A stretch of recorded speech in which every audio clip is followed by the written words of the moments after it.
Hey! Damn it! Hey!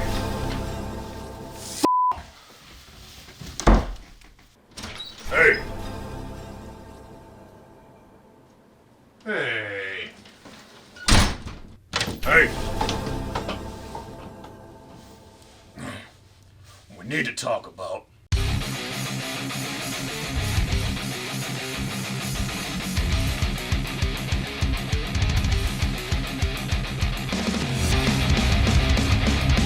Hello, this is Duke from Duke It Out, and welcome to another episode of We Need to Talk About. While there were the big news pieces this week of CM Punk being backstage at Raw or the new WWE World Heavyweight title design, what we need to talk about this week is the upcoming WWE Draft. Before I begin, please make sure to give this video a like and subscribe to the channel for more great wrestling content. Hey Duke, why did the chicken cross the road? Why? Because he was getting bottles thrown at him. What the f***? That wasn't even clever! The WWE Draft used to be one of my most highly anticipated shows of the year. Its updated superstar shakeup was nothing too amazing, but hopefully the draft this year can really make it feel the way it did back in the late 2000s. This time around, there is plenty of wonder for the future of both Raw and SmackDown, especially after the announcement of the new WWE World Heavyweight Championship. But the first topic I want to get into are the potential NXT Callups.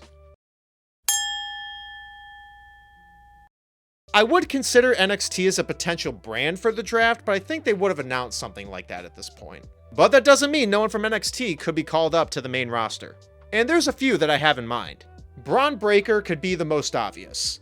The son of Rick Steiner has had a fantastic run in NXT, being the face of the promotion for a while as NXT champion and has recently turned heel. So he could be a really good fit on the main roster, and I think if he is drafted, it would probably be to SmackDown. Roxanne Perez is another NXT talent the company has developed immediate interest in, winning the NXT Women's Championship at only 21 years old, along with being a part of this year's Royal Rumble match. Since she recently lost the NXT Women's title at Stand and Deliver, it wouldn't be too surprising if they mainly wanted her to lose it so she could be called up soon after. And Grayson Waller has been a terrific heel on NXT, recently having a great unsanctioned match against Johnny Gargano. And it seemed like that match could have been a good closer to his era in NXT and can have some great feuds with some top stars of the company. I think if they're keeping the Universal title on Roman, it makes sense for him to stay on SmackDown. His story has been building up so well there, and I don't want to see the belt go back to being red. Which also means Cody Rhodes is likely going to be a top draft for SmackDown as well. I could see Cody going for the World Heavyweight title, but the feud with him and Roman definitely isn't over. And he's still probably top candidate to be the one to dethrone the Tribal Chief. I think Becky Lynch could be a great opponent for Rhea Ripley after the Trish Stratus feud is settled. So maybe Becky could be the top pick on SmackDown for the women's division, or maybe even Asuka.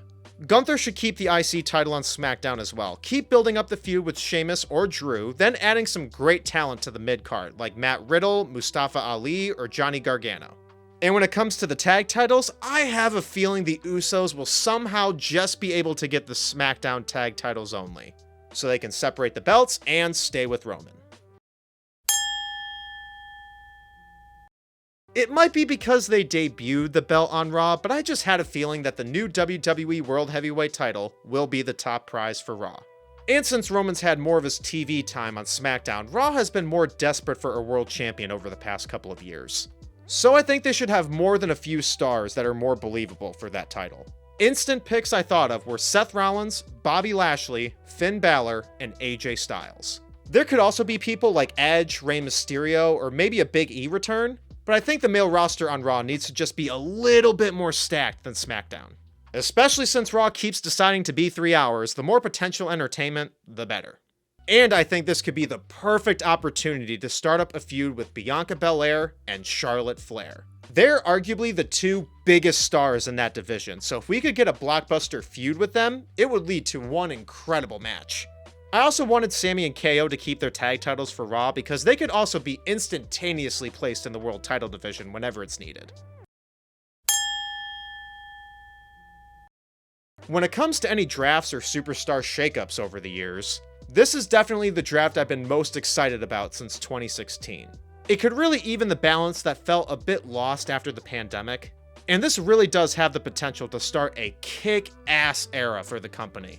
So if I would want to give quick predictions, I'm going to give 4 names to each show that I think will be the big names after the draft. For Raw, Seth Rollins, Bianca Belair, Charlotte Flair, Bobby Lashley. And for SmackDown, Roman Reigns, Cody Rhodes, Rhea Ripley, and Becky Lynch. There are so many other possibilities, but I think that full explanation could be double the length of Beau is Afraid. So that was another episode of We Need to Talk About. Thank you so much for watching this video. Please make sure to like this video, subscribe to the channel, ring the bell for notifications, and duke out your opinions below in the comments.